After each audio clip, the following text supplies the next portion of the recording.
Avec Gilles Trigna Résidence, Le Plus met en lumière celles et ceux qui bâtissent notre territoire.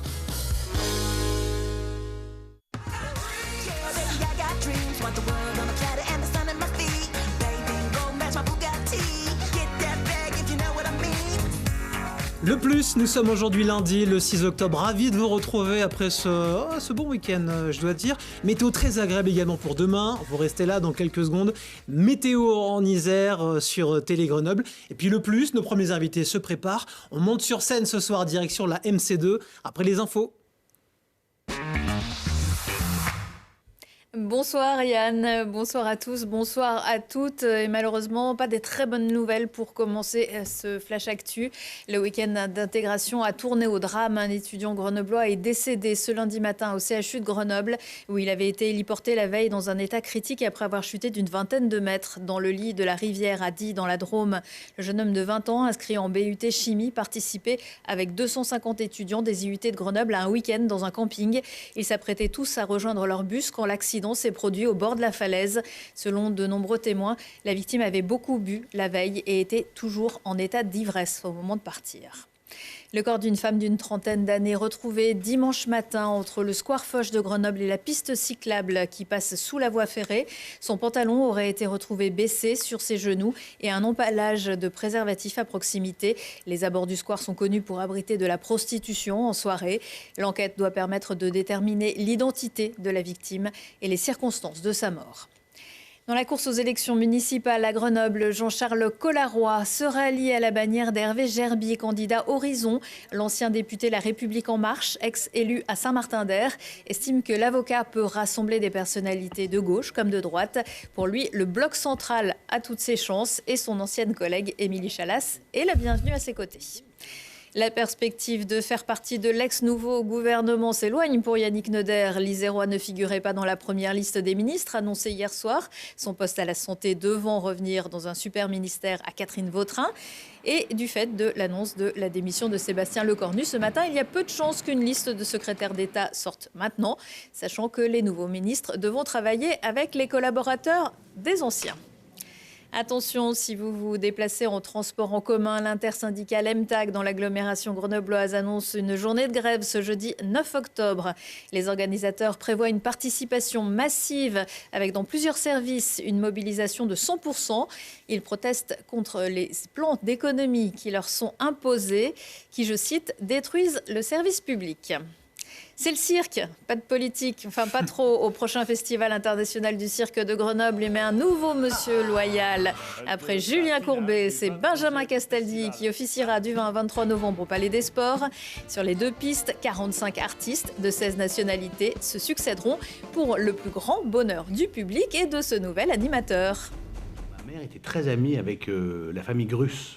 Et elle a vécu l'esprit du cirque, etc. Donc moi, quand je suis venu au monde, forcément, on m'a emmené au cirque. Mais ça me faisait très peur, le cirque, à l'époque. C'est pour ça que je n'ai rien à souvenir. Donc j'ai côtoyé à l'époque, je montais sur un éléphant, et il y avait un clown qui me terrorisait. Et c'est depuis ce moment-là que je déteste le cirque traditionnel. Voilà. Mais moi, je suis fasciné par la puissance des hommes et des femmes qui font des trucs hallucinants avec leur corps. Moi, ça me bluffe. Donc ça, c'est un cirque qui m'interpelle beaucoup plus que le cirque qu'on a connu avec le grand monsieur tout blanc là qui fait peur Très honnêtement, depuis 23 ans que c'est le programme le plus fort qu'on ait jamais eu. Bon, on prend des risques en prenant des numéros un peu nouveaux, mais c'est tellement beau. Le numéro drone, il est magnifique. Le laser, c'est fantastique, mais c'est vrai que ça surprend dans un cirque. Je crois qu'il faut surprendre et puis c'est comme ça qu'on avancera. Et dans le jury, notamment de Jean-Pierre, le président Foucault et le papa de Benjamin Castaldi. La Coupe Icare reste un rendez-vous incontournable. 80 000 visiteurs ont assisté du 16 au 21 septembre au plus grand festival mondial de vol libre sur Limbin et Saint-Hilaire-du-Touvet. C'est toujours le concours de déguisement qui attire le plus de monde. Et pour ceux qui n'ont pas besoin d'être légers pour voler, sachez aussi qu'1,5 tonne de frites ont été consommées et 9 300 litres de bière bu. Mais les bulles, ça peut toujours aider. Ils ont ramené la coupette de champagne à la maison. Victoire du GF 38 à Reims samedi soir sur le très très beau score de 4-2. Pas mal, pas mal face à un ancien pensionnaire de Ligue 1 qui vise la montée. Grenoble remonte à la 14e place au classement devant Annecy. Et puis on a beaucoup parlé du FCG la semaine dernière. Après des moments compliqués, l'équipe de Pro D2 a manqué de très peu la victoire vendredi soir au Stade des Alpes. Trop de fautes et Provence Rugby l'emporte 24-23. Bonne nouvelle de nos bleus et blancs qui étaient en jaune, je crois d'ailleurs, ce week-end. Et bonne nouvelle en tout cas pour le GF38. Les infos de retour dans moins de 30 minutes sur Télé Grenoble. Déco38, entreprise grenobloise familiale spécialisée dans l'aménagement, la rénovation et la décoration de vos intérieurs, vous présente la météo.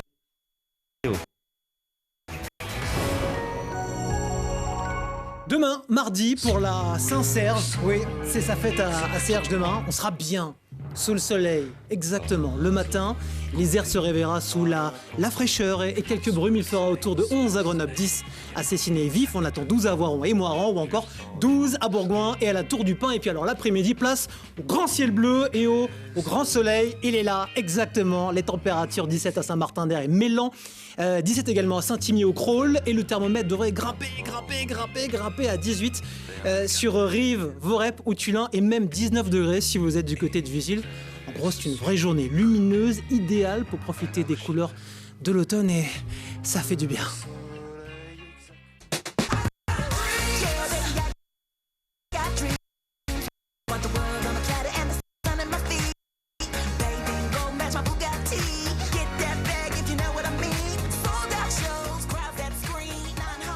On est là ?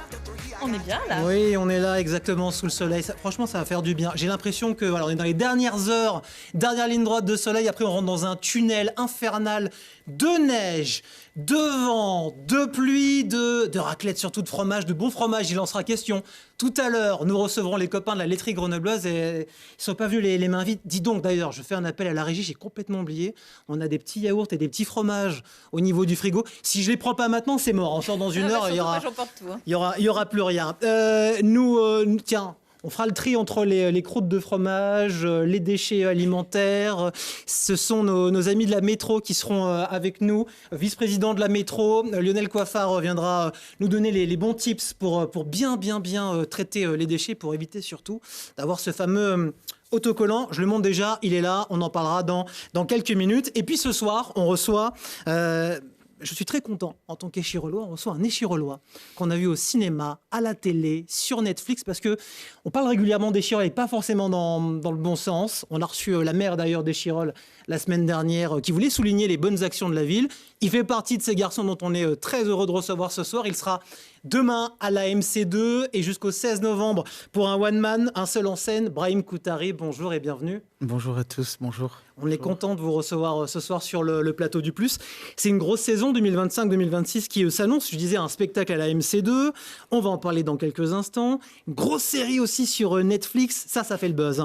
Les Lyonnes, une comédie d'action réalisée par un garçon incroyable qu'on a découvert dans Family Business. Exactement. C'est Olivier Rosenberg, voilà, si je dis pas de bêtises, un copain de Jonathan Cohen. Et puis alors un casting incroyable. Jonathan Cohen, François Damiens. Et puis vous C'est incroyable d'être à l'affiche avec eux. Ouais. C'est improbable, un Échirolois. Ouais, bah oui. Et ben alors, c'est quoi le pitch très vite de cette série ? C'est sans spoil et sans tout raconter, je dirais que c'est les Lyonnes. En fait, c'est un groupe de femmes qui décident de faire des braquages. C'est pour ça que c'est une comédie action qui décide de faire des braquages. Mais le souci, c'est que elles vont se retrouver dans un engrenage. En fait, les armes qu'elles ont prises, elles sont pas à elles. Elles sont à nous. Et donc, il y a ce triangle entre les Lyonnes, donc Zoé Marshall, Pascal Arbillot, Nedra Yadi. De l'autre côté, il y a moi, Olivier Rosenberg, Lucas Mortier. Et en pointe, il y a François Damiens, Jonathan Cohen. Et donc, un peu, c'est ce triangle-là très drôle. Quand on joue avec François Damiens et Jonathan Cohen, est-ce qu'on arrive à garder son sérieux ? Les tournages doivent être longs. François Damiens, oui. Jonathan Cohen, c'est très très drôle. Il dissipé.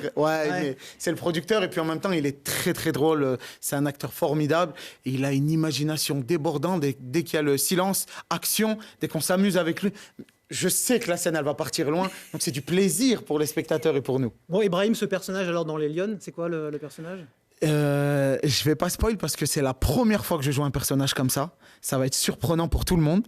J'ai le côté un peu dur, mais j'ai le côté très doux, très tendre, et on s'attend pas Vraiment, à l'écran, on va pas du tout s'attendre à ce moment-là.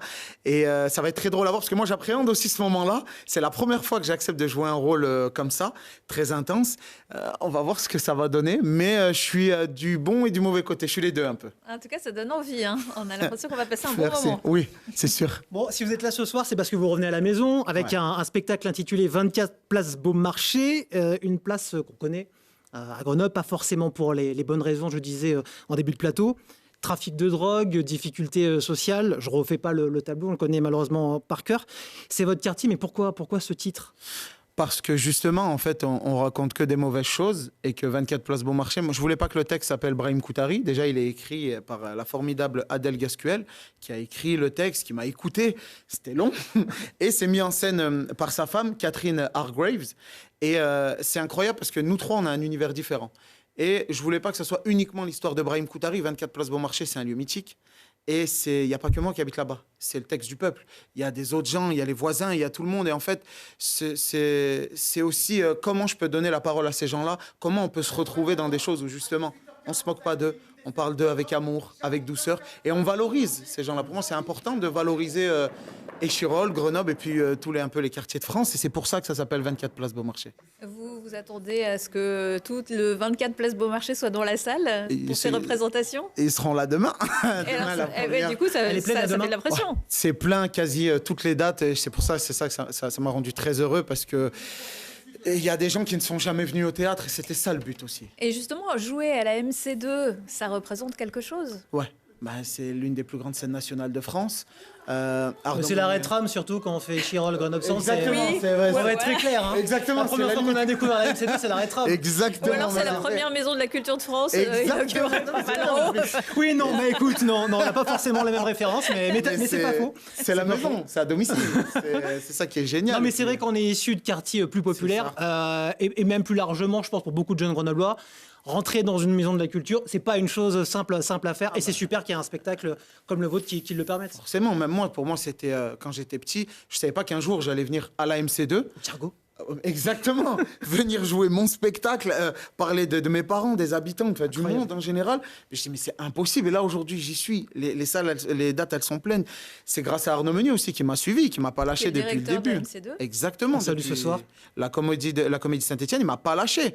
Et il aurait pu partir. Et il m'a pas lâché. Et c'est pour ça que je le remercie. Adèle aussi, qui a souffert avec mes histoires à droite, à gauche. Et Catherine aussi. C'est pour ça que ça partait un peu dans tous les sens au début ? Ouais, bah oui. C'est pour ça que moi, le solo, j'ai pas écrit moi-même parce que je savais que ça me déborderait ou j'aurais fait un truc pas ouf. Et là, ce qu'Adèle a fait et ce que Catherine a décidé, c'est extraordinaire. Dans 24 Beaumarchais, vous dites la ZUP, j'aime bien ça. La zone UP de Grenoble. Ouais. C'est malin cette affaire. Territoire de France. J'aime bien parce que du coup, on joue avec les mots. Adèle est extraordinaire. C'est pour ça qu'elle a mélangé mon phrasé, mes mots, mes expressions, et elle en a fait la ZUP, zone UP du territoire de France. Banlieue rouge, j'appelle ça. Mais c'est très beau, et du coup, ça sonne moins fort, moins grave, finalement. C'est plus doux. Vous ramenez sur scène une partie de votre histoire, celle de votre quartier. Qu'est-ce que vous voulez partager avec le public qui ne sera pas que le 24 rue Beaumarchais ? J'espère bien qu'il y aura beaucoup d'autres Grenoblois et autour qui ne connaissent pas aussi ce territoire. C'est ça le but. C'est que les spectateurs dans la salle, il y a on va dire toutes les têtes, et qu'il y a tout le monde dans la salle. Qu'on ait des gens de Coran, qu'on ait du Place de Beaumarchais, exactement, qu'on ait des gens de Cessin. Qu'on ait du 16e, qu'on n'ait pas du 16e, qu'on ait du 93, du 38, de n'importe où. Pour moi, c'est hyper important que ce spectacle, il réunisse et qu'on puisse aussi se rencontrer parce qu'on manque de rencontres. Et c'est là où Adèle et Catherine ont été fortes, c'est que c'est vraiment un lieu où on va pouvoir tous se retrouver. Ceux qui ont l'habitude d'aller au théâtre, ceux qui n'ont pas l'habitude d'aller au théâtre. C'est pour ça que je voulais aussi que tout le monde se rassemble et qu'on me déteste, qu'on m'aime, qu'on pleure ensemble, qu'on rigole, tout ça. Alors on rigole, mais vous racontez aussi des choses plus douloureuses que vous avez vécues. Oui, forcément, je raconte. Il y a des histoires plus personnelles, il y a des histoires que ça se peut que sur scène, je peux avoir les larmes à des moments quand il va y avoir le public parce que je sais que ça va me porter. Mais je le raconte avec beaucoup d'amour, des fois avec un peu plus, par exemple, je parle de violence policière, je parle de contrôle aux faciès, je parle de toutes ces choses-là. C'est uniquement des choses vécues ou c'est des choses vécues au travers des camarades de quartier On est 100% sur du vécu. 100% sur du vécu. Et après, je laisse la surprise aussi aux spectateurs qui vont venir découvrir. Mais c'est 100% du vécu et je pouvais pas prendre la parole pour raconter des choses que je n'ai pas vécues. Au contraire, je voulais vraiment me dire, ok, ça se sent qu'il a vécu ces choses-là, sans accuser personne, Bien sûr, tout le temps, je suis tout le temps assez juste et assez droit, donc du coup, ça crée une vraie écoute et une vraie attention. 24 Place Beaumarchais, c'est demain la première. Ce soir, c'est la répétition générale. C'est comme ça qu'on dit? La générale, exactement. La générale, la grande générale. Exactement. Bon, on est 100% sur du terminé ou il y a encore des choses qui peuvent changer d'ici à demain? Mais jusqu'à Est-ce que demain, les autres jours, ouais, les- jusqu'à même, Ça peut changer en direct pendant la présentation? Ça, c'est un peu, je vais faire la métaphore d'une fleur. C'est qu'on va éclore, plus on va avancer dans le spectacle, plus on va avancer dans les dates, plus ça va grandir et plus on va grandir ensemble avec les Et spectateurs. en même temps, il y aura des choses différentes pour la première soirée. Enfin, on ne peut pas dire que le spectacle va s'améliorer parce que vous, à chaque soir, vous allez apporter des choses différentes. Exactement, j'aurai une énergie différente. Par exemple, là, si je fais l'interview demain, j'aurai eu des autres mots, une autre énergie, avec le même sens, le même fond, Ouais. mais ça évolue forcément. C'est aussi intéressant pour une salle comme la MC2 de vous accueillir et de montrer peut-être aux gens qui vont venir vous voir, qui vous connaissent de ce quartier-là, qui peuvent venir à la MC2, que les portes sont grandes ouvertes, qui sont les bienvenus pour beaucoup d'autres spectacles. Bien sûr, c'est justement ça, c'est de se dire, ah ok, bah, parce que moi-même j'ai des a priori sur le théâtre, hein. Et j'en avais, voilà. Qui sont? Les plus grands grands a priori. chapeaux, les capes. Oyez, voilà, mais les c'est trois ça. coups, toc, toc, toc, toc, toc. Non, mais c'est ça. Ouais. Et en plus, je l'ai fait, les 3 coups. Mais c'est toutes ces choses-là. Et finalement, on se dit, ah, mais en fait, je me retrouve. En fait, les mots me touchent. En fait, c'est plus simple que que notre imagination nous dit. Mais du coup, c'est pour ouvrir la porte à d'autres créations. C'est pas que les fourberies de Scapin en 5e au collège. Exactement, voilà. Et C'est très pas. bien, les fourberies de C'est très Scapin. bien, mais c'est pas Non, que. mais c'est pas que c'est pas ça. m'aider. Voilà, je vais prendre m'aider un truc vraiment compliqué ou Andromaque ou des choses comme ça. Non, là, c'est plus simple. Il y a du classique dedans. Je joue à des moments des choses du Ruy Blas, du Shakespeare. Vraiment, j'ai la langue qui est présente. C'était ça aussi le but de dire, bah, je peux parler le langage des Chirolles, la place Beaumarchais. Mais aussi, je peux parler l'alexandrin, le vieux français. Ça aussi, de montrer la palette de jeux. Une palette de jeux incroyable. Comment on fait là? Moi, je vais revenir sur Netflix. Comment on passe de Beaumarchais à Netflix? Ça, c'est quand même. Ça, c'est une prouesse. Voilà, comédien. Ouais. C'est une vraie prouesse. Bah, c'est grâce à Échirol, en vrai. C'est grâce à Grenoble. C'est vrai Bah, parce qu'on a une énergie particulière, nous, ici. On est particulier à Grenoble, faut dire je dis la oui, vérité. oui, oui. Tout le monde, on a quelque chose en plus. C'est Bah, le c'est plus, pour ça. l'émission s'appelle Le C'est Plus. dans le C'est plus. pour ça. C'est pour ça. Ouais. Moi, j'adore ça.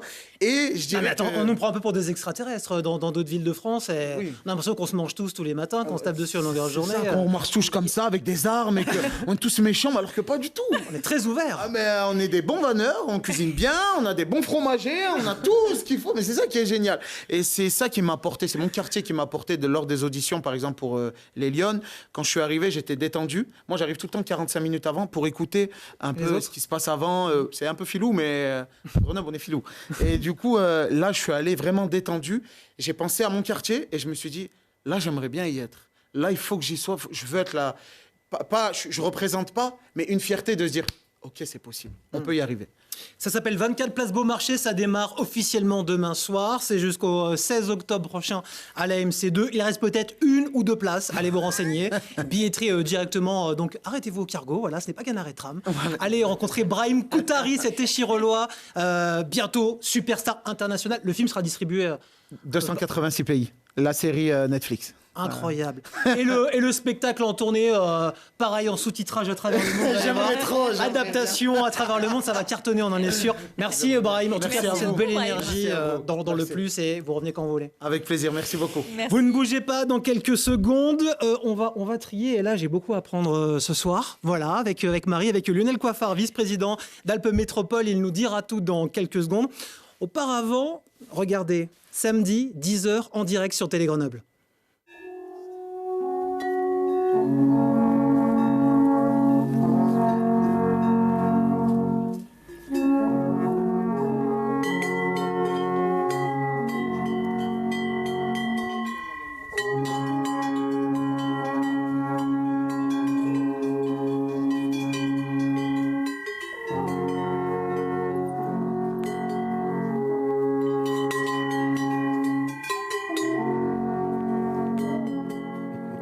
Ça me donne envie de manger une petite pastille de la montagne. Vous voyez ce que je veux dire? Non, mais ça va être super. Samedi matin, on est là en direct dès 10h dans l'hypercentre de Grenoble, place de l'Étoile et sur Place Vaucanson. Vaucanson. Venez nous voir, nombreux. On sera là. J'espère que je vais me réveiller un samedi matin, c'est terrible. Mais en tout cas, on sera là avec toutes celles et ceux qui font nos belles montagnes et qui descendent justement. Avec Lucille Dailly également dans les rues qui mais viendra voir tout ce qui se passe, tourner la Polinte. mais Lucie sera à la Polinte, Lucie sera au fromage. Les dégustations, c'est Lucille. Samedi matin à partir de 10h en direct. Le fromage, restez avec nous. La laiterie grenobloise dans quelques minutes. On va goûter ce fromage grenoblois. Alors, quel goût a le fromage grenoblois? Fabriqué sur les gros boulevards. Oui, ce petit carré grenoblois, tout frais. On en parle dans quelques secondes. Le temps d'accueillir Lionel Coiffard. Bonjour et bienvenue. Bonjour. Bonjour Merci. Lionel Coiffard, vous êtes vice-président de Grenoble-Alpes Métropole, chargé de la prévention, de la collecte et de la valorisation des déchets. Avant de parler de nos poubelles, on va parler d'un autre phénomène qui a explosé la semaine dernière, on peut dire ça, parce que ça a fait l'effet d'une petite bombe. Les Galeries Lafayette de Grenoble, gérées par le groupe SGM, vont accueillir une boutique permanente Shein en novembre. Les galeries s'y sont opposées, mais SGM estime que contractuellement, ils en ont le droit. Shein, c'est d'abord une plateforme de vente en ligne chinoise avec des vêtements et pas seulement, maintenant à très bas coût, avec une qualité de fabrication, mais surtout sociale et environnementale qui, on va le dire, est plutôt très déficitaire. Et Shein pratique des prix défiant toute concurrence. Incroyable cette histoire, Lionel Coiffard. Un Shein qui débarque dans le fleuron du commerce de l'hypercentre et les Galeries Lafayette, qui se veulent un lieu d'une expérience un peu particulière, privilégiée. Comment vous avez réagi? J'avais déjà réagi il y a quelque temps sur les publicités que la métropole avait acceptées sur les bus, les trams, je ne sais pas, mais les bus. Oui, sur les bus, Voilà. vous êtes élu à la métropole, mais en fait, la métropole a une compétence transport et elle délègue, c'est par le biais du SMAG, et elle délègue tout ce qui est publicité à une régie publicitaire. Et donc, on s'est retrouvé avec des bus grands placardés Shein cet été. Alors, Shein, pour moi, dans mon secteur d'activité, en fait, c'est un déchet. Alors, je sais que les gens achètent des vêtements pas chers parce qu'ils veulent suivre une mode et que ça leur donne accès à des choses sympas. Parfois, ils n'ont peut-être pas le choix. Oui, c'est une population qui n'a peut-être malheureusement pas le choix. Voilà, mais par contre, je pense qu'il faut alerter tout le monde en disant, une fois que vous l'avez lavé 2 fois, ça part à la poubelle. Alors, c'est pas cher, mais ça part à la poubelle. C'est 65 jours, je crois, le délai moyen, la durée de vie. Alors, pourquoi ça fait ça? C'est parce que c'est tissé avec des produits qui sont bas de gamme, même s'ils sont très jolis. Et donc, je comprends tout à fait l'envie des gens de porter, d'être à la mode. Mais moi, je les reçois après. C'est-à-dire que moi, ça se traduit par des milliers de tonnes en plus à traiter et à détruire. Or là, il y a une particularité de Shein, c'est que Shein ne paye pas de taxes d'import, ne paye pas de taxes de recyclage. Et donc, en fait, en vendant des choses pas chères qui vont directement à la poubelle, c'est nous, tous ensemble, qui payons la destruction. Là, Shein ne paye pas de taxes lorsqu'il le vend à travers son site internet. Tout à fait. Demain, en passant par un magasin, il va payer des taxes. Oui, mais je crois qu'il y a 6 magasins. Le volume de ce qui est vendu et qui arrive dans la boîte aux lettres. Pour parler de Grenoble. Voilà, il y a un magasin à Grenoble, il y en a 6 en France. Donc il y a un problème d'image. Clairement, ils cherchent à s'acheter pas cher une image de magasin conventionnel. Mais dans la réalité, ce qui nous préoccupe, c'est que on voit monter petit à petit, parce que dans le monde des déchets, on est des passionnés de la pesée. On pèse tous les camions, tout le temps. Des fois, on en met un par terre. Donc ça, c'est un événement post-Covid, on va dire, pour Shein. Ça s'est vraiment accéléré post-Covid. Oui, vous l'avez vu de manière spectaculaire. Complètement. Et là où on a aujourd'hui entre 7 à 8 kilos par an et par habitant, c'est comme ça qu'on compte, bébé compris. 7 à 8 kilos par an et par habitant, multiplié par 450 000 habitants, ça vous fait du 6 à 7 000 tonnes par an. Et là, nous, on voit qu'on va avoir une trajectoire qui nous amènera à 10 000 tonnes. C'est comme la dette, finalement, ça ne s'arrête jamais. C'est un compteur qui ne s'arrête jamais. Si encore ils payaient l'écotaxe pour le recyclage, ce serait une chose, mais dans la réalité, c'est donc le contribuable qui, au final, va payer la destruction, puisque ce n'est pas recyclable, puisque ce n'est pas du coton, ce n'est pas du lin, c'est du plastique. C'est éventuellement recyclable par les ressourceries, les recycleries, Emmaüs. La durée de vie ne leur permet pas. C'est-à-dire que quand ça arrive dans nos caissons de récupération, les caissons blancs, là où on incite les gens à déposer, en fait, immédiatement, c'est évacué. C'est pas possible. Ils sont déjà trop abîmés.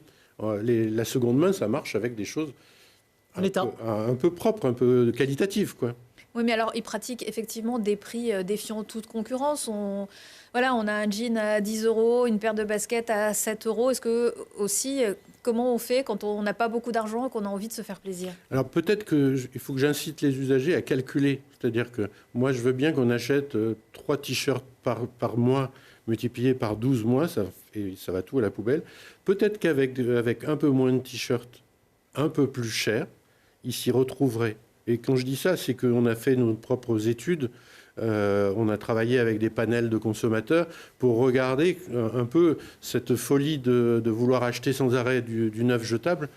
C'est pas forcément économique sur le moyen terme, sur l'année. Hein. Je parle pas sur toute une vie, bien sûr. Un Shein qui s'installe comme ça dans un lieu emblématique de Grenoble, ça envoie quoi comme signal finalement? Ça veut dire qu'ils ont gagné. Vous pensez véritablement qu'ils ont gagné? Ça y est, la bataille est perdue? Oui, ils ont gagné d'autant plus. Alors si bataille il doit y avoir? Encore plus aujourd'hui, que le gouvernement, ça fait des mois qu'on parle de ça, n'a toujours pas taxé à l'import, n'impose pas. Alors, contradictoirement, dans les magasins, ils vont payer la taxe d'import parce que ça va arriver dans des gros conteneurs. Voilà. Mais c'est pas dans les magasins le problème. Je crois qu'on est aujourd'hui à 25 milliards de vêtements vendus en France chaque année. Et la France est un des plus gros consommateurs de Chine, plus que l'Angleterre. Voilà, mais ça va aussi avec notre patrimoine culturel. On a envie d'être tous bien fringués, bien habillés. De changer souvent. Voilà, c'est assez classique. Mais bon, donc moi j'appelle à la vigilance des consommateurs. Regardez bien à la fin, gardez bien vos tickets et regardez ce que vous avez dépensé. Et avec ça, qu'est-ce que vous auriez pu acheter d'une meilleure qualité? Sur Shein, on a peut-être aussi affaire à une clientèle qui, entre guillemets, est moins mature, qui est beaucoup plus jeune, qui est beaucoup plus sollicitée sur les réseaux sociaux. Vous avez quelque chose contre les jeunes? Moi, non. Pas du tout, mais j'ai des vieux souvenirs de ma jeunesse. Oui. Mais on a une clientèle qui est peut-être moins au fait. On a une clientèle très très jeune sur Shein. On a vraiment une clientèle adolescente qui prévaut sur le reste. Probablement, mais c'est pas sûr que ça soit sur la totalité de la gamme. Vraiment, que ça soit. Alors, on parle de Shein, mais on peut parler aussi de Temu. On peut parler de. Oui, on tape sur Shein aujourd'hui, en effet. Sur d'autres produits, on voit bien qu'il y a tout un système qui se met en place. Nos amis, parce que je considère que les Chinois sont nos amis, ce n'est pas des ennemis en soi, ont trouvé comment nous vendre directement sans passer par des importateurs. Et ils en profitent. À nous de faire mieux. À nous de faire mieux, oui, tout à fait. Mais dans un centre-ville grenoblois qui, on le sait, a perdu beaucoup de commerces ces derniers mois, ces dernières années. Oui, salut d'ailleurs. Voilà, ce que certains disent aussi, c'est que ça peut faire revenir du monde en ville. J'y crois pas, mais ça va être testé, on va le voir. J'y crois pas. Je pense qu'il y a un déport du consommateur sur le web qui est massif sur tous les sujets. Et ce qu'il faut, c'est que le petit commerce dit de proximité, celui dont on parle dans les centres-villes, même ça peut être des moyennes surfaces, il se réinvente. Et c'est ce qu'il est en train de faire, je pense aussi. Mais je ne pense pas que... Pour vous, ce n'est pas une locomotive, d'avoir une enseigne connue de tous, pour le meilleur comme pour le pire. Commercialement, les locomotives, c'est de l'alimentaire, des services, des pharmacies. C'est ça qui fait venir les gens et qui donne l'opportunité d'acheter quelque chose. Là, le public que vous décriviez, si on peut... je ne veux pas stigmatiser les jeunes, parce que je pense vraiment qu'il y a d'autres gens qui achètent. Bien sûr. Il va aller voir en vrai ce qu'il voit actuellement sur son téléphone. Et peut-être même il sera déçu de le voir. Peut-être. C'est vrai que ça peut avoir un effet contre-productif. C'est quand même pas terrible, mais je ne l'ai pas payé cher, tant pis, je ne le revois pas. Il paraît que c'est compliqué pour renvoyer. Et là, il le verra et il se dira, ah ouais, non...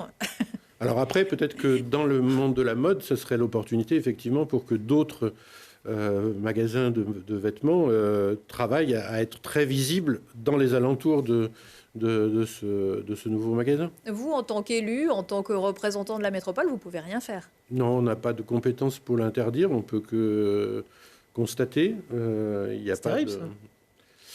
Ah, c'est terrible. C'est liberté de... Non, mais dans l'absolu, c'est assez terrible. Vous battez au quotidien pour revaloriser nos déchets.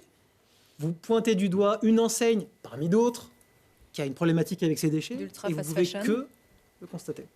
Tout à fait. Bon. Ça s'appelle un peu la démocratie. C'est-à-dire que si on en a entendu parler. Si nous avions une autorité... Elle va très vite en ce moment. On peut mettre des bâtons dans les roues, on peut mettre des contraintes. Ouais. Et là, j'en appelle vraiment à ce qui n'existe plus ce matin, le gouvernement, pour mettre des taxes à l'import et faire payer les éco-contributions au prorata des volumes, parce qu'il faut que tout le monde comprenne que le recyclage est payé par les fournisseurs d'objets ou de vêtements, et que pour l'instant, Shein, en dehors de ses futurs magasins, échappe complètement à cette petite taxe. Vous savez, c'est 2-3 centimes par vêtement, ça ne se voit pas, c'est à peine si c'est sur le ticket. Voilà. Mais multiplié par 25 milliards de vêtements, on parle de gros sous. Lionel Coiffard, vice-président de Grenoble-Alpes Métropole, vous restez avec nous. Dans quelques minutes, peut-être quelques centimes qui vont se rajouter, je ne sais pas, on va voir, sur nos factures. Si vous triez mal, attention, vous risqueriez d'avoir ce fameux autocollant. Mais avant ça, on vous explique tout sur le plateau du Plus. Pour l'heure, les infos retrouvées sur le site internet télégrenoble.net. Et les infos, Marie ? Qui ne sont pas très joyeuses aujourd'hui, puisqu'un week-end d'intégration a tourné au drame pour un étudiant grenoblois qui est décédé ce lundi matin au CHU de Grenoble, où il avait été héliporté la veille dans un état critique après avoir chuté d'une vingtaine de mètres dans le lit de la rivière à Die, dans la Drôme. Le jeune homme de 20 ans inscrit en BUT Chimie participait avec 250 étudiants des IUT de Grenoble un week-end dans un camping. Ils s'apprêtaient tous à rejoindre leur bus quand l'accident s'est produit au bord de la falaise. Selon de nombreux témoins, la victime avait beaucoup bu la veille et était toujours en état d'ivresse. Le corps d'une femme d'une trentaine d'années retrouvé dimanche matin entre le square Foch de Grenoble et la piste cyclable qui passe sous la voie ferrée. Son pantalon aurait été retrouvé baissé sur ses genoux et un emballage de préservatifs à proximité. Les abords du square sont connus pour abriter de la prostitution en soirée. L'enquête doit permettre de déterminer l'identité de la victime et les circonstances de sa mort. Dans la course aux élections municipales à Grenoble, Jean-Charles Collaroy se rallie à la bannière d'Hervé Gerby, candidat Horizon. L'ancien député La République En Marche, ex-élu à Saint-Martin-d'Air, estime que l'avocat peut rassembler des personnalités de gauche et en même temps de droite. Pour lui, le bloc central a toutes ses chances et son ancienne collègue Émilie Chalas est la bienvenue parmi eux. La perspective de faire partie de l'ex-nouveau gouvernement s'éloigne pour Yannick Neuder. L'Isérois ne figurait pas dans la première liste des ministres annoncés hier soir. Son poste à la santé devant revenir dans un super ministère à Catherine Vautrin. Et du fait de l'annonce de la démission de Sébastien Lecornu ce matin, il y a peu de chances qu'une liste de secrétaires d'État sorte maintenant, sachant que les nouveaux ministres devront travailler avec les collaborateurs des anciens. Ils ne pourront pas nommer de cabinet. Attention, si vous vous déplacez en transport en commun, l'intersyndicale MTAG dans l'agglomération grenobloise annonce une journée de grève ce jeudi 9 octobre. Les organisateurs prévoient une participation massive avec dans plusieurs services une mobilisation de 100%. Ils protestent contre les plans d'économie qui leur sont imposés, qui, je cite, détruisent le service public. C'est vraiment le cirque, pas de politique, enfin non, pas trop. Au prochain Festival international du cirque de Grenoble, un nouveau monsieur loyal. Après Julien Courbet, c'est Benjamin Castaldi qui officiera du 20 au 23 novembre au Palais des Sports. Sur les deux pistes, 45 artistes de 16 nationalités se succéderont pour le plus grand bonheur du public et de ce nouvel animateur. Ma mère était très amie avec la famille Grus. Et elle a vécu l'esprit du cirque, etc. Donc moi, quand je suis venu au monde, forcément, on m'a emmené au cirque. Mais ça me faisait très peur, le cirque, à l'époque. C'est pour ça que je n'ai rien à souvenir. Donc j'ai côtoyé à l'époque, je montais sur un éléphant. Et il y avait un clown qui me terrorisait. Et c'est depuis ce moment-là que je déteste le cirque traditionnel. Voilà. Mais moi, je suis fasciné par la puissance des hommes et des femmes. Ils font des trucs hallucinants avec leur corps. Moi, ça me bluffe. Donc ça, c'est un cirque qui m'interpelle beaucoup plus que le cirque qu'on a connu avec le grand monsieur tout blanc là qui fait peur et Très honnêtement, depuis 23 ans, c'est le programme le plus fort qu'on ait jamais eu. Bon, on prend des risques en prenant des numéros un peu nouveaux, mais c'est tellement beau. Le numéro drone, il est magnifique. Le laser, c'est fantastique, mais c'est vrai que ça surprend dans un cirque. Je crois qu'il faut surprendre et puis c'est comme ça qu'on avancera.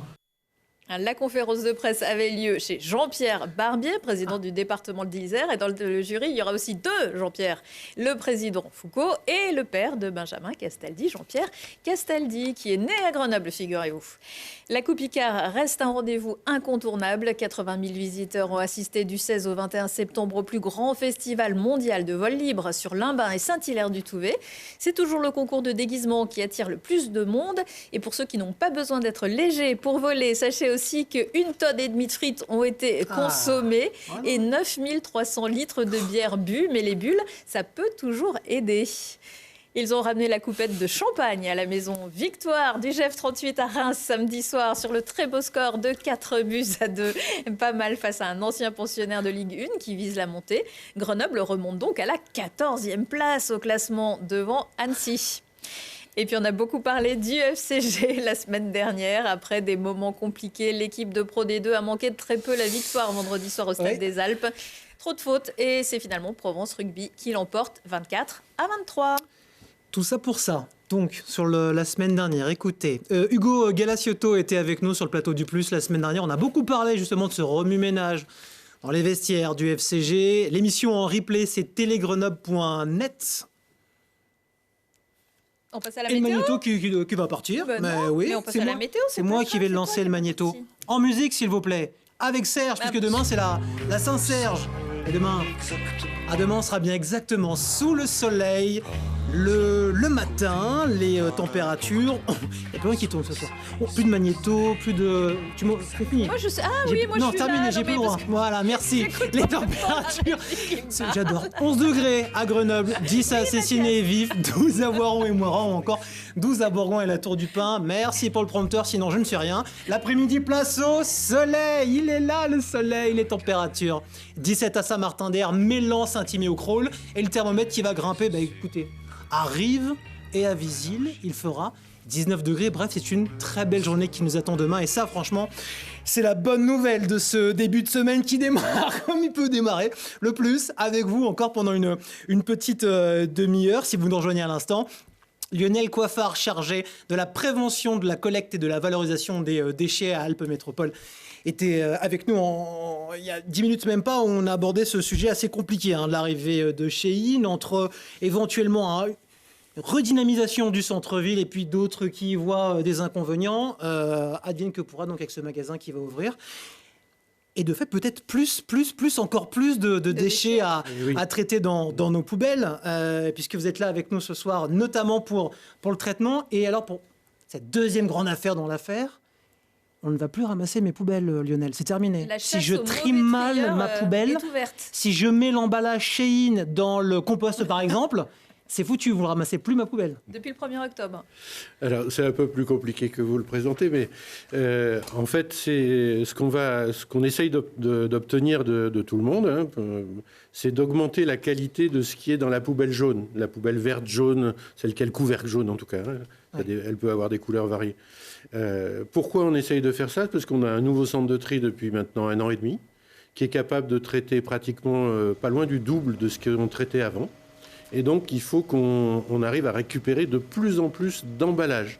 Je parle bien de la poubelle jaune qui doit contenir exclusivement des emballages, plastique, papier, carton, métal, les canettes de soda par exemple, et pas d'autres plastiques. Pas de jouets, pas de micro-ondes. Parce que chaque semaine... Oui, mais moi, ça m'embête parce que toutes les semaines, je jette un micro-ondes. Eh bien, c'est donc vous. Et là, je vais résoudre le problème. Non, je plaisante. Évidemment, je plaisante. J'aurai des problèmes après derrière. On collecte toutes les semaines sur une de nos 80 000 poubelles en circulation sur le tri. On collecte toutes les semaines un objet de type micro-ondes, cafetière. Voilà. Mais alors, par exemple, les stylos qui n'ont plus d'encre et tout ça, on les met pas dans la poubelle. Non, c'est du plastique. Vous avez, c'est pour ça qu'il y a un peu d'ambiguïté. Donc, dans les erreurs, il y a des vraies erreurs. C'est du plastique. Ce stylo-là, par exemple, c'est pas possible. Est-ce qu'un stylo est un emballage ? Non, c'est l'emballage du stylo qui nous intéresse. Les filières industrielles qui sont derrière ne savent pas traiter ce type de plastique au même endroit. En fait, il faut comprendre que derrière chaque objet, il y a une industrie, une usine qui sait faire les choses ou pas. Si on lui mélange avec des tas d'objets différents, il faudra donc payer des gens dans ces usines pour trier à la main, alors que nous avons un outil industriel avec 50 machines géantes qui trient très bien tout seul, mais uniquement les emballages. Et les capsules de bière, me demande-t-on en régie, on les met où? Les capsules de bière font partie de l'emballage, donc ils peuvent aller... On peut les mettre dans la poubelle d'emballage. C'est un métal et il y a un système, alors c'est pas des aimants, mais c'est à peu près équivalent, et qui va pouvoir les isoler. En fait, il s'agit d'isoler. Tout arrive ensemble, en vrac, Il s'agit de les isoler par différentes process. Ça fait combien de temps que ça existe, le tri, la possibilité de trier? Ça fait combien de temps que vous faites de la pédagogie? Ça fait plus de 30 ans que ici, en tout cas dans notre agglomération, ça a démarré. Dans d'autres endroits, ils sont très en retard. Il y a des endroits où ça trie vraiment pas du tout. Aujourd'hui, on semble être arrivé à une sorte de seuil, de volume, de qualité. Et donc, ce qu'on essaye de faire, c'est d'avoir des poubelles jaunes, à couvercle jaune, parfaites. Donc si la poubelle jaune n'est pas parfaite, c'est ça que vous allez me coller sur la poubelle. Exactement. Ça, je risque potentiellement de le voir un matin. Voilà. Alors uniquement pour l'instant si vous habitez dans une maison individuelle et que vous avez votre propre petite poubelle à vous. C'est pas un peu radical comme solution? On n'a pas trouvé une autre façon de communiquer, d'y arriver? Oui, dans le pays de la Révolution française, il faut savoir être radical. Moi, je suis visillois, donc je suis porteur de... donc tout s'explique qu'on a affaire à un visillois, c'est pour ça. Non, il ne s'agit pas d'être radical. D'abord, depuis quelques années, là, on a mis des puces sur chacune des poubelles. Donc, du coup, chaque fois qu'on prend une poubelle devant un camion, le ripper, c'est le monsieur qui est derrière, l'agent, il regarde ce qu'il y a dedans et il peut qualifier, il code sur un petit clavier. C'est comme un magasin bon, moyen, très bien. Exactement. Okay. Voilà. Alors le but, c'est surtout d'éviter tout ce qui peut avoir un danger. Par exemple, quelqu'un qui met une bouteille en verre, c'est un emballage pour le coup, mais il a un autre endroit. Oui. C'est extrêmement dangereux parce que la bouteille peut exploser et blesser l'agent derrière le camion ou dans le centre de tri. Donc du coup, on a pu identifier les zones et les endroits où il y a des erreurs. Maintenant, il y a plusieurs sortes d'erreurs. Il y a des gens de bonne foi et puis il y a des gens qui s'en foutent. Alors ceux qui s'en foutent, ils vont être sanctionnés, c'est clair. Bah, s'ils ont juste un petit autocollant, ça ne va pas leur faire grand-chose. C'est pas que c'est un autocollant, c'est-à-dire qu'elle n'est pas collectée. La prochaine fois, elle n'est pas collectée. Si elle n'est pas triée, elle ne sera pas collectée. On lui la laisse, il se débrouille avec. Et vous n'avez pas peur qu'une partie de la population se braque avec des... Non, au contraire, je pense que ça va aider tous ceux qui n'en peuvent plus de voir leurs voisins de ne pas trier correctement, de s'y mettre. D'autant que la plupart du temps, ce qu'on appelle... Alors, le micro-ondes que vous jetez toutes les semaines. Toutes les semaines. Ça, j'ai réglé le problème. C'est pas comme ça, ok. La plupart du temps, en fait, c'est une confusion. Votre exemple du stylo. Ça peut se corriger assez facilement parce qu'on réfléchit. La plupart du temps, c'est une confusion avec le sac. J'en ai amené un parce que je l'avais fait la dernière fois que je suis venu sur votre plateau, mais je le refais. Alors, qu'est-ce que vous allez me faire? Moi, gamin, je faisais des parachutes avec les sacs. Ouais, quand vous avez ça dans une poubelle, quand vous avez ça dans une poubelle jaune, qu'est-ce qu'il y a dedans? On ne sait pas. Une peau de banane ou un pot de yaourt? J'ai travaillé le sujet. Voilà. Donc nous, l'erreur de tri la plus commune, c'est qu'on aimerait que les particuliers ne nous fassent plus ça, ne mettent pas tout leur... Alors je comprends, dans la cuisine, vous allez mettre votre pot de yaourt, votre bouteille en plastique, la canette dans un sac. Mais quand vous arrivez devant votre poubelle chez vous, ou dans l'immeuble c'est pareil, merci de la vider en vrac. Parce que ça, quand ça arrive au centre de tri, soit on condamne des gens à déchirer ces sacs pour savoir, mais ce sera des humains, à les soulever, et quand on tombera sur un sac de déchets alimentaires, vous imaginez les conséquences sur des machines industrielles. C'est-à-dire que si on passe des mauvaises poubelles sur ces machines, on arrête le centre de tri. Voilà, ça peut entraîner à terme un vrai retard. Oui. La démultiplication des déchets qui seraient mal gérés par les citoyens peut emmener un vrai retard. Et matin, on peut avoir une problématique d'être plus en capacité de gérer le déchet. Alors là, actuellement, on passe 14 tonnes par heure dans le centre de tri, ce qui on fait un des plus performants de France. Il faut féliciter l'entreprise. Si on s'arrête pendant 1 heure, on perd des tonnes. Voilà. Et donc, du coup, par exemple, si on laisse passer du verre et que ça casse un moteur, ça déchire quelque chose, on peut avoir une panne d'une demi-journée, voire d'une journée. Et donc, ça a une conséquence énorme pour un petit détail, chacun devant sa poubelle. Alors, pour l'instant, les poubelles ne sont pas ramassées. Est-ce qu'on peut imaginer faire payer une amende aux contrevenants? Alors, c'est extrêmement compliqué dans le droit français de faire ça. Donc, ce n'est pas notre objectif. On ne cherche pas à punir. On dit juste à la personne, votre poubelle, là, vraiment, ça nous embête. Triez-la et la semaine prochaine, on vous la ramasse. Ce n'est pas une grosse punition. Et quand la poubelle est dans la rue et que parfois des gens mal intentionnés en profitent pour aller vider leurs propres déchets dans la poubelle de quelqu'un. Voilà, je rappelle à tout le monde que le règlement de collecte qui est voté par le Conseil communautaire depuis 20 ans, stipule que les poubelles doivent être rentrées dans les immeubles et dans les jardins et dans les maisons. Donc j'entends qu'il y a des poubelles qui traînent dans la rue, il ne faut pas. Non, mais sur le trottoir, la veille du ramassage, on est bien obligé de la mettre. Il n'y a pas tant de gens que ça le soir qui vont remplir les poubelles des autres. Moi, je cherche désespérément des endroits pour mon micro-ondes. Moi, je me suis retrouvée avec un micro-ondes dans ma poubelle. Une des 19 déchetteries, dont la nouvelle déchetterie Jacquard qui a ouvert en début de semaine. On a d'ailleurs les images à retrouver. On en reparlera dans la semaine, ne vous inquiétez pas, c'est prévu. Des images à retrouver dans la semaine dans Le Plus, quelques photos déjà, on en a partagé quelques-unes sur le site internet télégrenoble.net et attention à vous trier, sinon autocollant sur la poubelle et pas de ramassage dans les prochains jours, uniquement dans les maisons pour le moment. Vous viendrez nous voir quand ça sera généralisé. Et vous aurez encore des choses à nous dire, je suis sûre.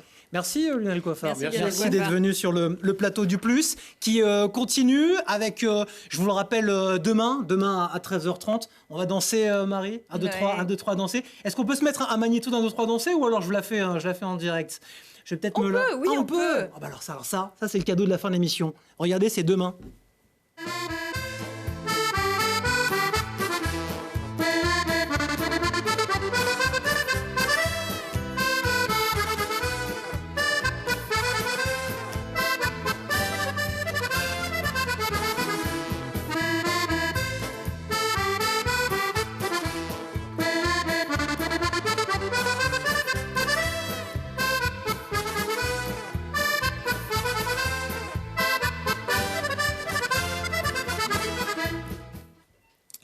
J'adore, ça va danser demain, 13h30, la pause en chanson avec 1, 2, 3 danser sur Télé Grenoble. D'ailleurs, il y a une ribambelle d'émissions. Ribambelle d'émissions à retrouver en replay sur télégrenoble.net. Et puis alors, avant de terminer cette émission, retour d'un week-end, il y a eu un dimanche matin. Je me suis dit que j'étais à 2 doigts de faire péter la raclette dimanche matin. Quand j'ai vu la petite bruine là s'installer sur Grenoble, je me suis dit... Et puis non, faux départ, finalement, il a fait beau, très très beau. Sébastien, la laiterie grenobloise. Bonjour, bienvenue Sébastien. Bonjour, merci pour l'accueil. Il n'y a pas de saison pour se faire un bon fromage? Non, c'est vrai, il n'y a pas de saison. On en trouve un toute l'année. Il y a quand même des tendances, hein, mais sinon, oui, la raclette l'été, une fondue l'été. Pourquoi pas? Finalement, d'ailleurs, le reblochon, il est meilleur l'été. Avec du lait d'été, donc au final... Boulevard Foch, vous êtes certainement passé devant la laiterie grenobloise, ça s'est agité pendant des mois et des mois cet été. Ça y est, ça a enfin ouvert, on peut manger du fromage grenoblois. Elle est dingue cette idée. Pourquoi un matin on se dit je vais ouvrir une laiterie? Eh ben, ça nous est pas venu en un jour, hein. Ouais. mais ouais, ben c'était une intuition. Ben, je suis pas tout seul sur le projet. Il y a Pierre Sylvain qui est qu'on salue d'ailleurs, qui est un peu malade aujourd'hui, donc on le salue. Et demain on a rendez-vous. Non, c'est une petite grippe, mais ça va aller. Et demain, on a rendez-vous à 7h à Saint-Nizier pour aller collecter. Donc, il faut qu'il soit en forme. Repos. Je t'embrasse, Pierre Sylvain. Donc, c'était pas votre métier à l'origine? Non, vous faisiez quoi? Pas du tout. Moi, je travaillais au Petit Bulletin, le journal culturel sur Grenoble. Je suis arrivé à Grenoble en 2017. Monsieur Co, qu'on salue peut-être. Oui, François Co. Je ne l'ai pas rencontré. Mais le fameux Petit Bulletin. Tant de mercredi après-midi en attendant un film, en lisant le Petit Bulletin. Donc commercial au Petit Bulletin. Exactement, Pierre Sylvain, ingénieur. Et voilà, on est 2 trentenaires tous les deux et on avait envie de se reconvertir pour plein de raisons. Et voilà, et c'est un cheminement très très long. Ça fait moi, ça fait depuis 2021 que c'est la période Covid. C'est aussi la période Covid qui a déclenché tout ça.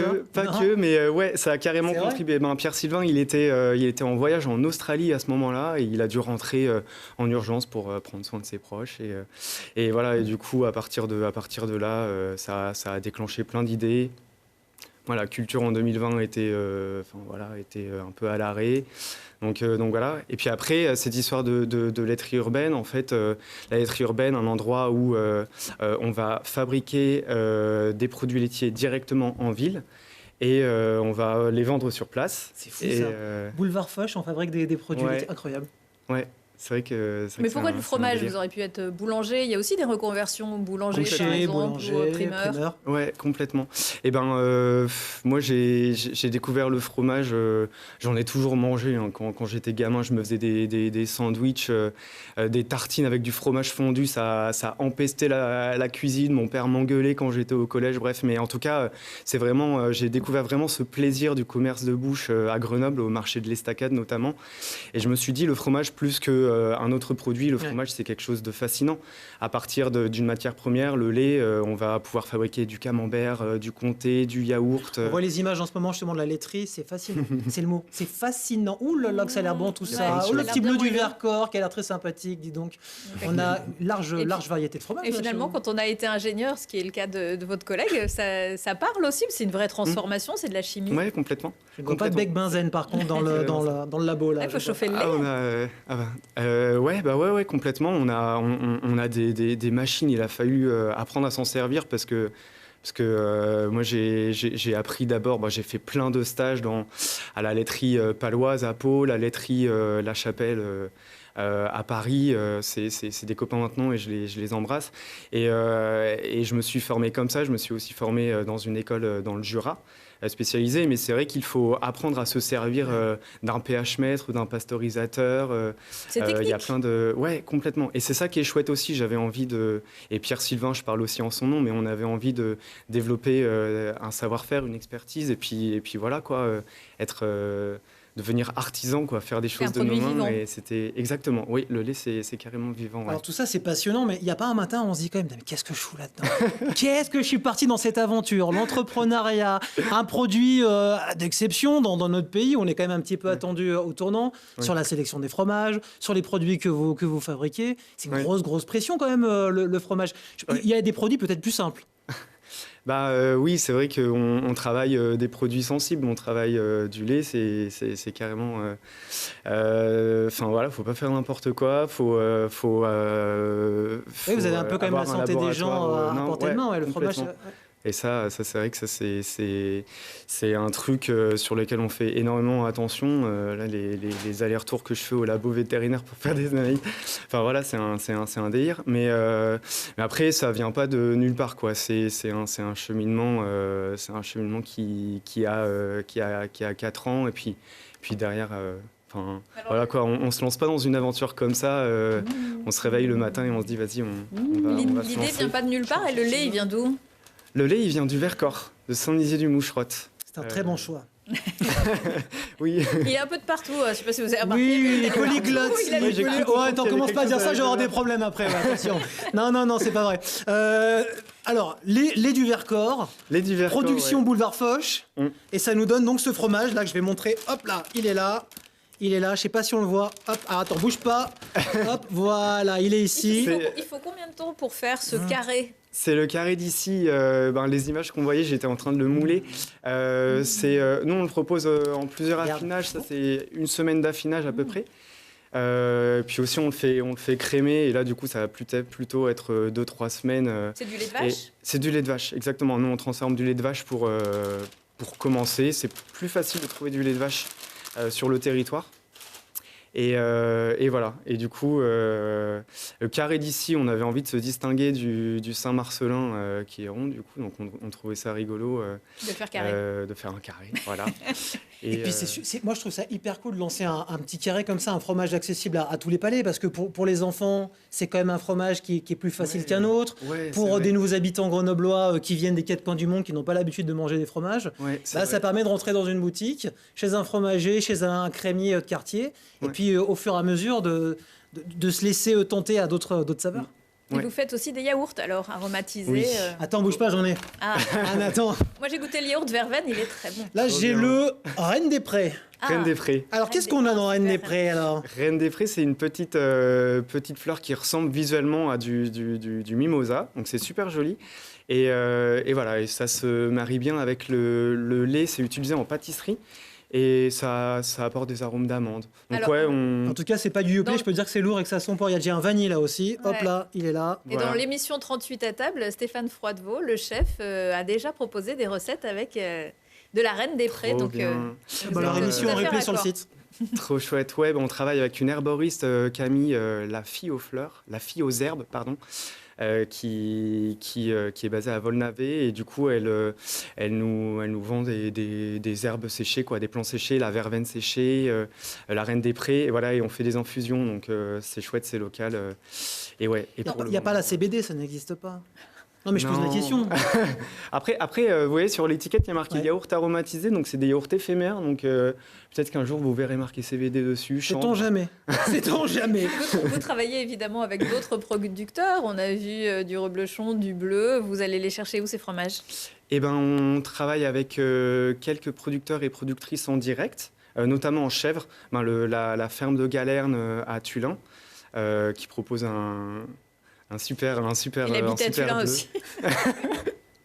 Je t'expliquerai, j'ai une connaissance.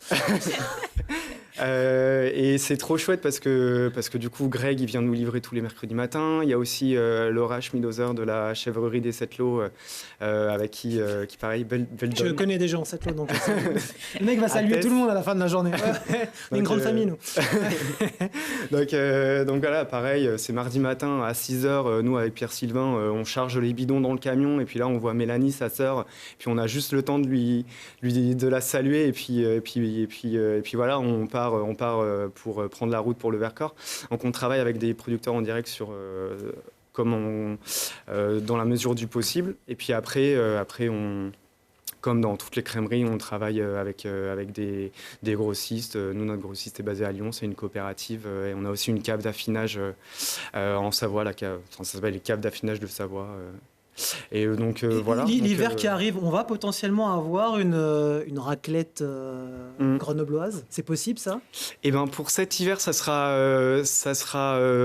compliqué parce que pour avoir de la raclette qui a du goût, c'est minimum 3 mois. Mais c'est dans les cartons ? Mais on le savait que cette année, ça serait compliqué, mais carrément pour la semaine, Génial. pour l'année prochaine. La grenobloise. Bah ouais. La tome de Grenoble. Déjà la semaine dernière, on est trop contents. On a réussi à faire de la tome type reblochon qu'on est en train de faire affiner. Donc on a trop hâte du résultat. Et puis après, faut venir nous voir. On a une cave d'affinage. Allez, on va faire ça. On va couper. Vous me coupez les lumières sur le plateau. Merci Sébastien. La laiterie grenobloise se trouve boulevard Foch. Allez y faire un tour. Marie, à peu près tous les 10-15 jours, elle fait le plein pour la maison ou la croiserie. Tous les 2 jours. Oui, grosse consommation de fromage dans la famille. Émission à retrouver en replay dès maintenant. Télégrenoble.net. À demain. À demain. À demain. Merci. Merci à vous. Yeah, baby, I got dreams, want the world.